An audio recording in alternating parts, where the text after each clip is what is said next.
Well, almost 200 of you asked for it. So let's do it. We have the Punic Wars.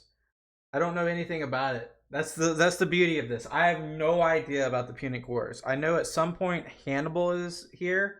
I don't know if that's the first or the second Punic Wars. I think it's the second one, actually. So thank you guys so much for participating in that poll. We're going to jump right into this. We love OverSimplified.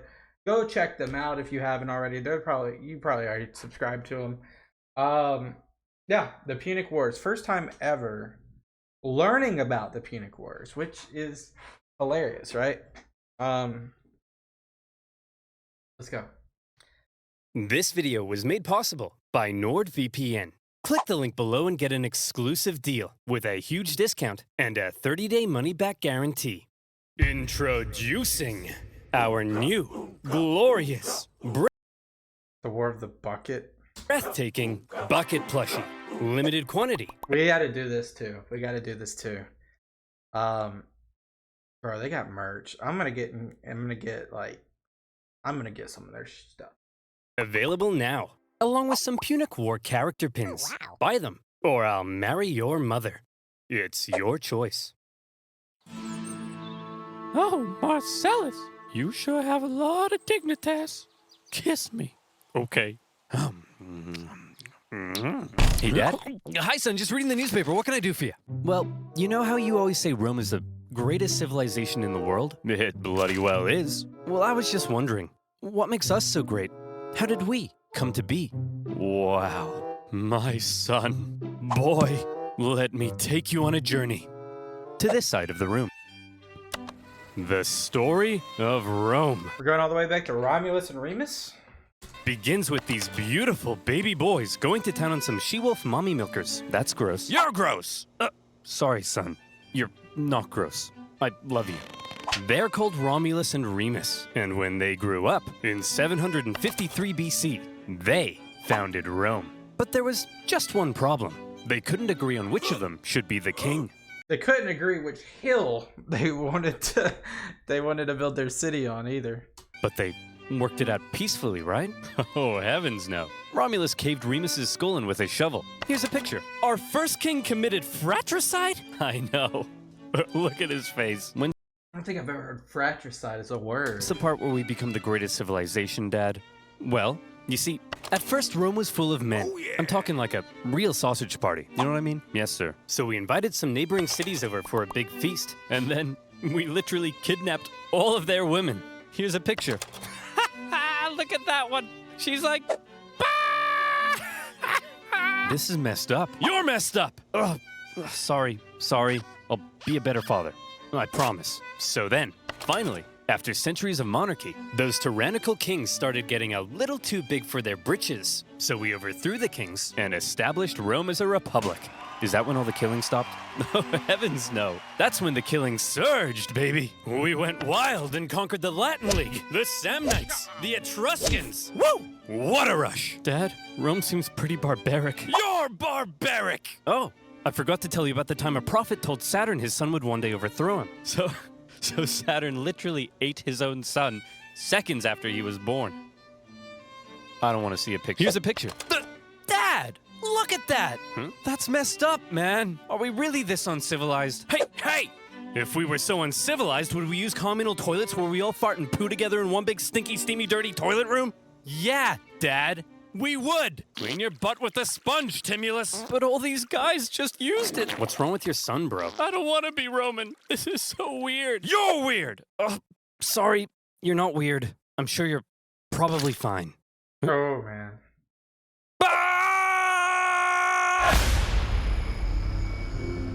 What an intro. The Roman Republic. A nation that, since its foundation, had been stabbing necks all the way down the Italian peninsula. But this isn't the famous Roman Empire that ruled the known world. Not yet anyway. This is a relatively juvenile Rome, still just a regional power. In 264 BC, the big daddy of the Western Mediterranean was Carthage. Let's rewind a bit. Carthage was founded in 814 BC, when some Phoenicians in Tyre had a mega surplus of goods and decided to export those goods across the Mediterranean. They became the dominant trading power in the region, And to support their growing trade network, the Phoenicians established a number of colonies, one of which was Carthage. Yep. Therefore, Carthage began its life as a Phoenician trade colony, and the Carthaginians were actually Phoenicians. Or, if you're a Latin-speaking Roman, they were Punic, hence the name of the video. Oh.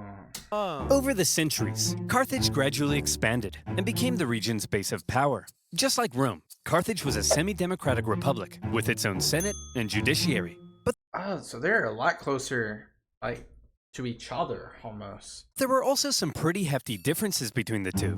While Rome was big into farming and stabbing people in the neck, the Carthaginians, on the other hand, just like their Phoenician forefathers, had built their power through trade and navigating the waves. So does that mean they have naval superiority as well? They went here and there, selling ivory tusks, gold, and slaves. And as a result, they were rolling in it.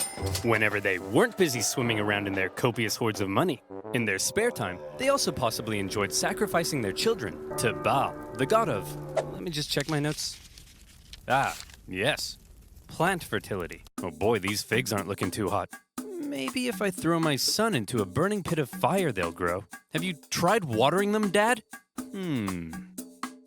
No, we'll try that second. As a result of all their trading, Carthage had emerged as one of the Mediterranean superpowers. But wait, they said. Rome? What the heck is that? Well, I know it's a pretty obscure little country that you've probably never heard of. But this spunky young nation was about to upset the entire region's balance of power. Initially, the two sides enjoyed relatively friendly relations, and had even signed a couple treaties. But it was a relationship that was practically destined to turn sour. See, Rome had a thing where they liked to aggressively expand their boundaries, often viewing such expansion as a defensive act. Kinda like when you kill your neighbor, because you knew eventually they would have tried to kill you first. Yeah, preemptive attacks. Meanwhile, Carthage was extremely protective of its wealthy trade network. So if you put a very strategically important island between them, well, 2 + 2 equals war. Tensions rose, and the two sides began viewing each other with increasing disdain. The hard-working Romans looked across the water at the money-hungry Carthaginians and said, "Look at those dishonest crooks. Bet they've never done an honest day's work in their lives." I think propaganda is going to push this a long way, probably. And the Carthaginians looked back and said, "Look at those simple-minded brutes. Bet they've never sacrificed a baby in their lives." Can't believe that. While war between the two superpowers seemed inevitable, the event that finally triggered it was a little unexpected. The whole thing began with a few simple mad lads on a wild night out. These mad lads are called the Mamertines. They were Italian mercenaries employed by the tyrant of Syracuse here. But when he died, his successor said, "Sorry fellas, we don't need any big burly men with sharp sticks anymore. You can all go home."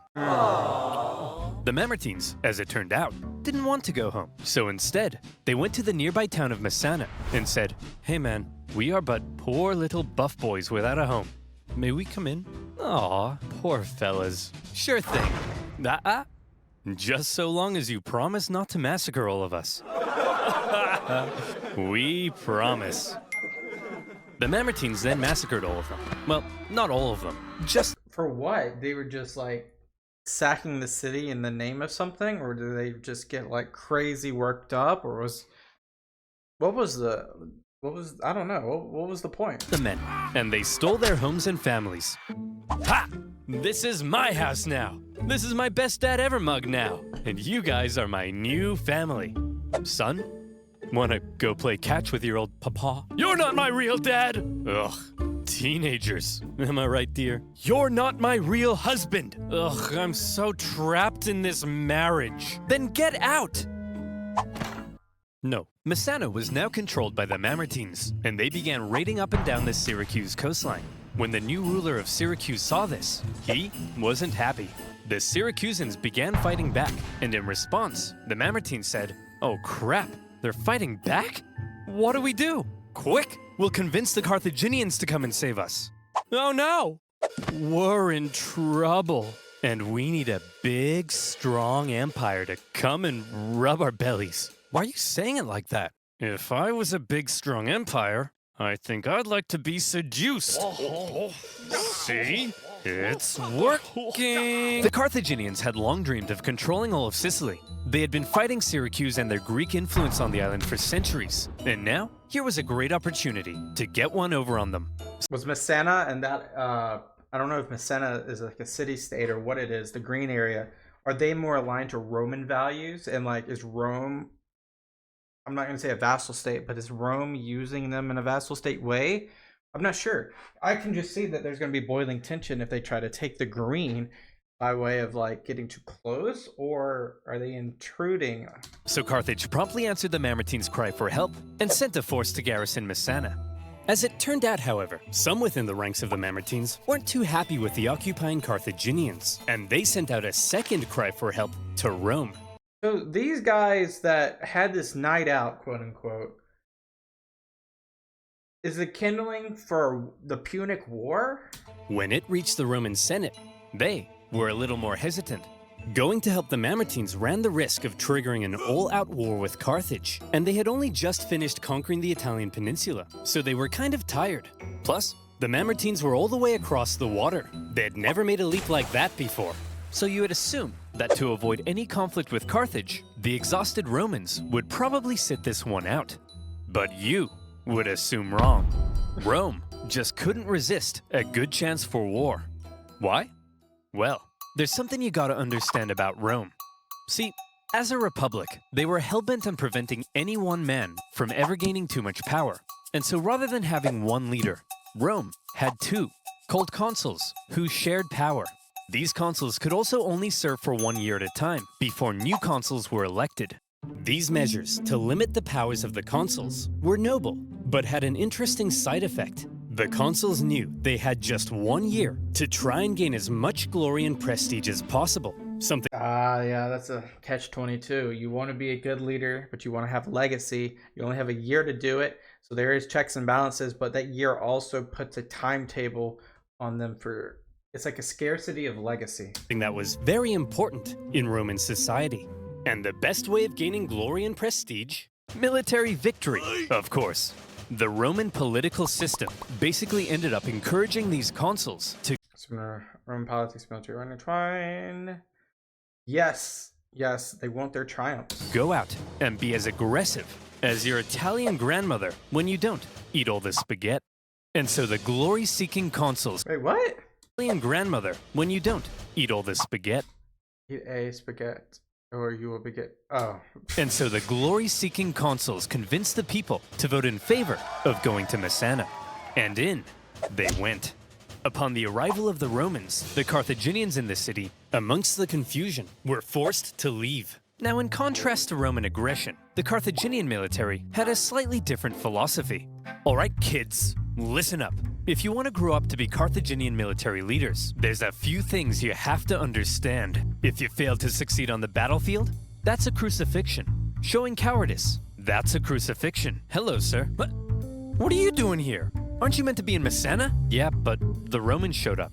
So you just left? Sure did. Oh, you better believe that's a crucifixion. I love these videos. The Roman consuls were awarded for victory, and therefore tended to be aggressive go-getters. By contrast, the Carthaginian generals were brutally punished for failure, and so they tended to be more cautious and restrained. This dynamic is helpful for understanding some of the crazy things that happened during the Punic Wars. So, the Romans have crossed over to Messana, and now there was some red on the island. Hit that panic button. This turn of events was unacceptable to both Carthage and Syracuse, so the traditional enemies teamed up to kick the Romans off their island. They surrounded the city and said, "Hey, you jerks! This isn't your island! Come out of there at once!" Okay, we're coming. See, Phil, you just gotta speak with authority. That's what being an alpha male's all about. Hey, man. Oh, you brought your weapons and armor? Oh. No, I didn't mean... Oh, crap. So they were sieging, and they met them outside the gates. The Roman legions came to engage the Carthaginians in battle, and they sent them packing. With the Battle of Messana, whether intended or not, by going to help the Mamertines, the two sides had just slipped into an all-out war.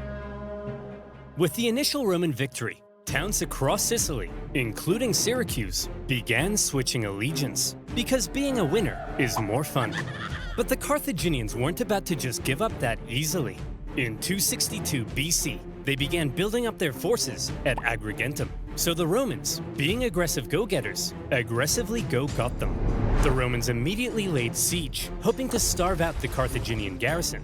However, because this was the first time Rome had been fighting outside the Italian peninsula, across the water, they struggled to supply their forces, and before long, the Romans were as starving as the Carthaginians they were besieging.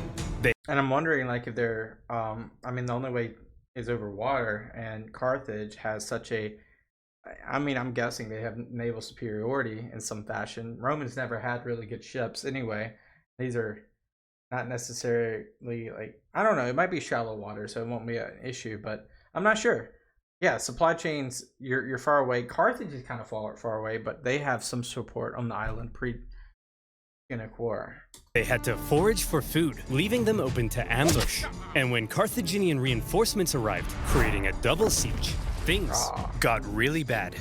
You know what this reminds me of? I think Elysia with Caesar. Everybody starved each other for months until nobody could take it anymore, and they all finally came out for battle, which Rome won. Here's the report from the recent siege at Agrigentum, sir. We killed 30,000 while only suffering 7,000 losses? That's amazing! We're the best! Yes, sir. Whoops, those are the wrong way God. around. What? We lost 30,000? We're the worst! But we won, right? Yes, sir. But we also got our asses kicked. Yes, sir. So are we the best or the worst? That's of the Yes, worst? sir. The Romans won at Agrigentum because they were aggressive go-getters, and they now began eyeing up the possibility of conquering the entire island. But they also suffered very heavy losses, and it was clear they couldn't sustain a campaign if they couldn't supply their troops. Here's the issue. Sicily was an island. Islands are surrounded by water. A strong navy would be vital for supplying troops and winning the war. Here was Carthage's navy, and here was Rome's. I think you Yeah, they were not good shipbuilders. can see the problem. Historians debate just how much naval experience Rome had at this point. Presumably, they must have had something to defend their shoreline. But whatever it was, it would have paled in comparison to the Carthaginian juggernaut. And so Rome had to figure out exactly what to do about all this water. Come on, men. We're not gonna let some pansy candy-ass water get in the way of our glorious victory against Carthage. Charge! Tell my kids I love them. We're gonna need a bigger boat. What's a boat? I don't know. What's up? Oh, man. If the Romans wanted to win this war and obtain Sicily, there was only one thing for them to do. I guess we're just gonna have to go ahead and build ourselves a war fleet, aren't we? From scratch? From scratch. But we don't even know how. Never mind how to fight with one. Don't worry, Hank. We're up to the challenge. Come on, guys. We're Romans, and Romans aren't afraid of anything. And so, the Romans worked long and hard trying to figure out how on earth you actually build the latest style of warship. In the end, they had a bit of luck on their side. A Carthaginian quinquereme ended up accidentally grounding on Italian I see where this is going. soil. The Romans found it and copied the design. While the new fleet was being built, the Romans trained rowers on land. And would you believe it? The Romans put together a full fighting fleet of 120 warships in just 2 months. As the Amish say, a fence built up fast falls down fast. So I'm wondering if this is a good thing or a bad thing. Quantity over quality? A staggering feat. Now, I know what you're thinking, but oversimplified. If the Romans can build a war fleet from scratch in 2 months, then why does it take you half a year to make a video? Well, my valued subscriber, This is an ad. I think you should shut up. What the heck? Oh, it's just a blow. How on earth did the Romans learn how to build a war fleet? This shouldn't be happening. From what I hear, they copied the design from us, sir. Well, how on earth did they get the blueprint, Carl? I don't know, sir. But I'll tell you what. if you're worried about people stealing your data, I knew it was an ad. VPN.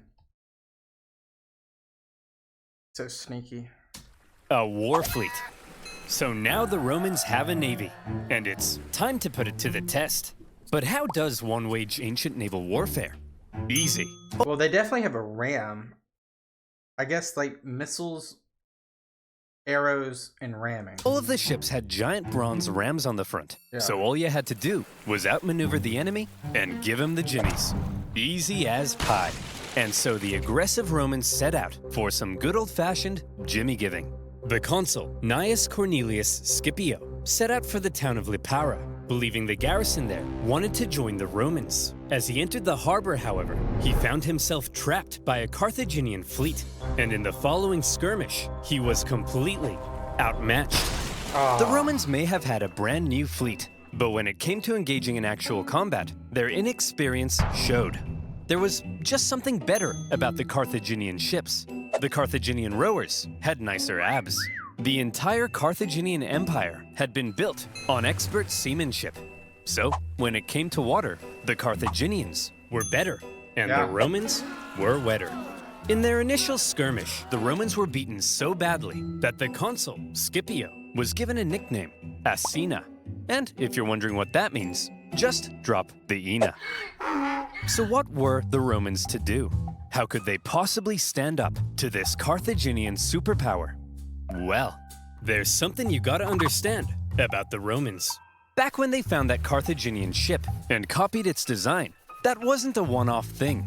Copying their enemies was as Roman as punishing murderers by sewing them into a leather pouch with a monkey, snake, and rooster, and then throwing them into a river, which is a thing they did. Wait, what was I talking about? That's funny. Oh yeah, That's not copying funny. their That's funny, but not funny. Whatever. enemies. Many of the most famous Roman inventions were actually borrowed. Aqueducts, chariot racing, their gods. Assyrians did it first.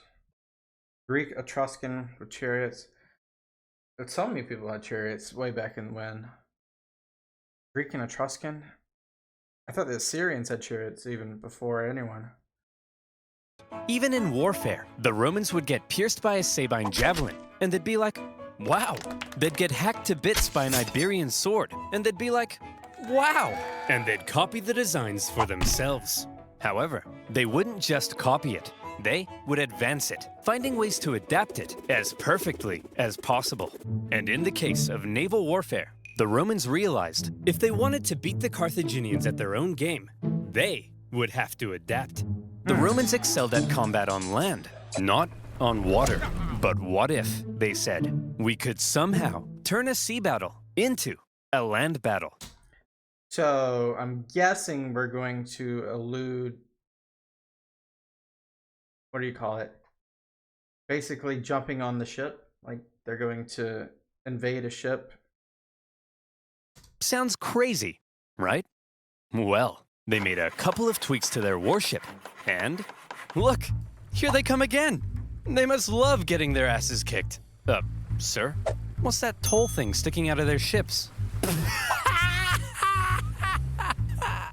They really are idiots. Look at that thing. That'll make them blow over. I mean, look at... Bob! Bob! Get your camera out! Take a picture of it! I mean, how stupid can you be? Let's just add a big wooden tower to our ship that'll weigh us down and blow us over in the wind. Uh-oh. I mean, what does that thing even do?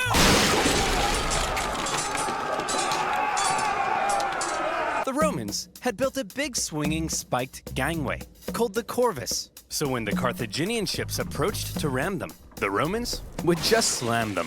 The Carthaginians tried going around. What an innovative invention. Wow. No problem.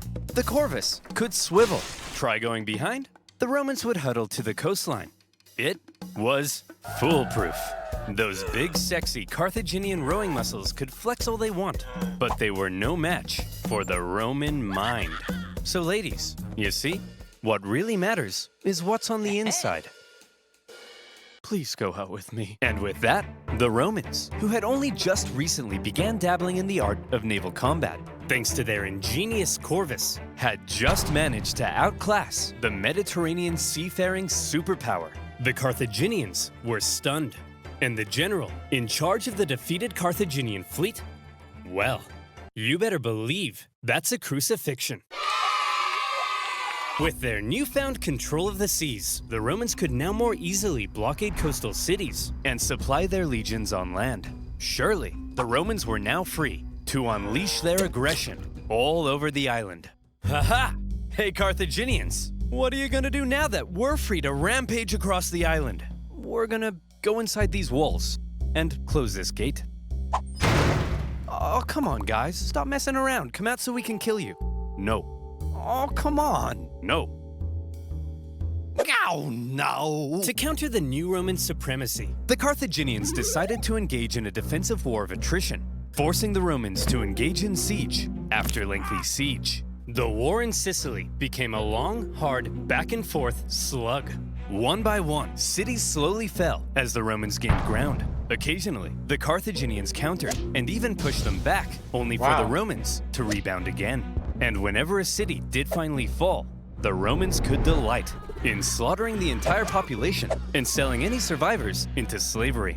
I mean, that was kind of common practice anywhere, but yeah, this would continue. Which was pretty standard procedure at the time.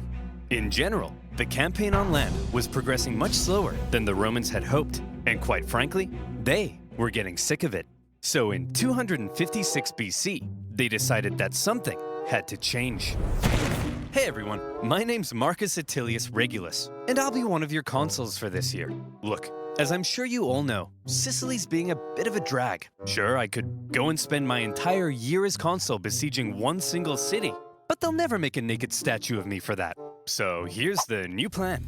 I'm gonna skip Sicily entirely. He's gonna go to Carthage? Take my army and go right for the heart of Carthage itself. I'll slaughter the men, enslave all the women and children, and when I return, you'll all build 1,000 naked statues of me. Marcus, that women and children stuff, that seems pretty evil and barbaric. No, Jim, it's perfectly normal in the ancient world. Sometimes we even chop their pets in half. Okay, guys, looks like the Romans are coming straight for us this time. And what will they do when they get here? They'll kill us all. They'll massacre each and every last one of us. They may even chop our pets in half. That's barbaric! No, Rob, it's actually pretty normal for the time. We'd do the same to them. Who'll protect us? Funny you should ask, Mary. That's kind of why I called this meeting. Who will protect us? Protect our families, our homes, our children. You guys? Ha! Don't make me laugh. Why, you're just a bunch of stupid and weak farmers. Simple-minded buffoons. Cowards. Fools.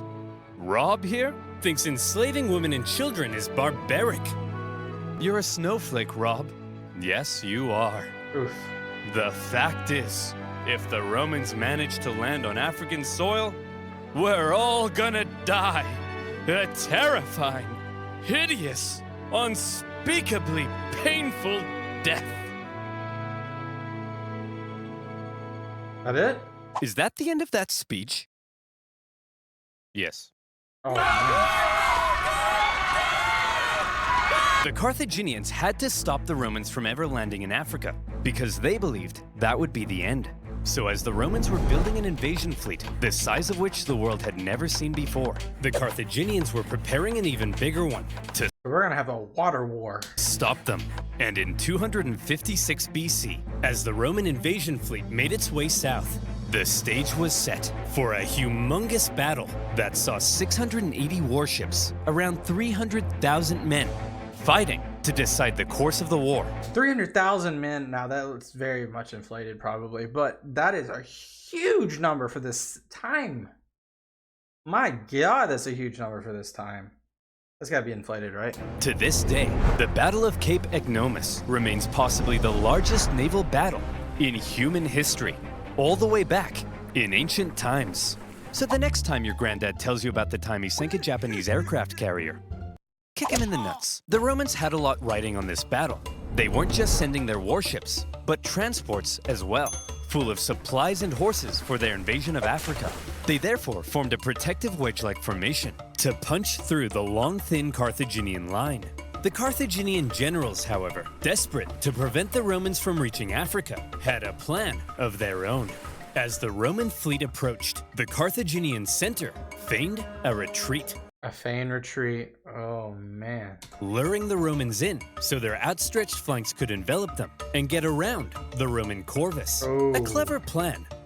But with such a huge battle and so many ships crowded together, the Carthaginians struggled to maneuver as hoped. And in the chaos, 3 separate battles emerged across the huge battle space.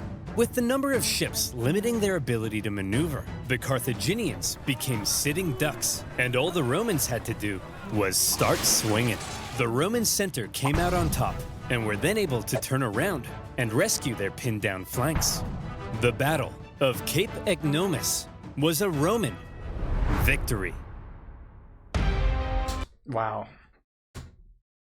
I've been entranced at this video ever since we started it. So, just to recap, Carthage, 3 predecessors, the Phoenicians created Carthage. Carthage kind of evolved.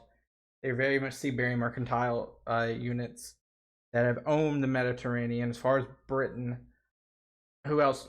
Who knows where else they went? Then Rome starts to emerge. The entire Roman peninsula becomes Rome. Then Sicily has kind of got Syracuse, Messana, and then part of Carthage. Some random, because of when you have 2 powers, inevitably you have some sort of, when they're 2 different powers, inevitably, if you just play it out, you're going to have something happen. Something happened in Sicily. Forget who. But it happened in Messana. Then Syracuse. Wait, no. And then, so Carthage helps out Messana. Syracuse teams up with Carthage to fight Rome after Syracuse started to fight back Rome after Rome occupied. Then it boiled over into siege warfare, the naval warfare, and they copied their ships. Then after copying their ships, they were able to innovate with that, that tower that where they were able to jump on other ships and fight just like they know how to fight on land. Then this crazy invasion force of ships takes place right here, and that's where we leave off. They obviously, their destination is Carthage from here, and then Carthage is hopeless once they get on land. Supposedly. That's where we're at. There's a part 2. So make sure you hit that subscribe button as we want to watch part 2 together. And then there's a second Punic War. So we got a little bit ahead of us. I appreciate you guys joining me. Make sure you hit that like button and that subscribe button. I'll catch you guys next time. Peace out. Bye-bye.